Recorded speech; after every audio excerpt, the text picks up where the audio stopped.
Cruzamento fechado para a boca do gol, o toque de cabeça, é gol do Cuiabá! Gol do Cuiabá! Uma ótima cobrança de escanteio aqui da esquerda para o meio da área. E parece que o João Basso foi o último a tocar na bola, um desvio fatal, sem chances para o Diogo Silva, porque ele estava ali na risca frontal da pequena área, queima a roupa. O Cuiabá abre o placar no estádio Moisés Lucarelli.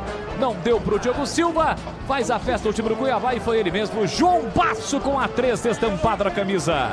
Ex-zagueiro do Santos, meteu lá dentro.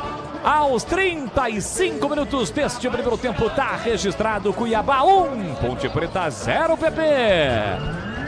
Mais uma vez, uma falha defensiva em bolas aéreas da defesa ponte-pretana. João Basso, zagueirão da equipe do Dourado, subiu sozinho dentro da área da Macaca e abriu o placar aqui no Majestoso. Cuiabá, o rei dos empates, abre o placar e sai na frente aqui no estádio Moisés Lucarelli. Boris. Boa.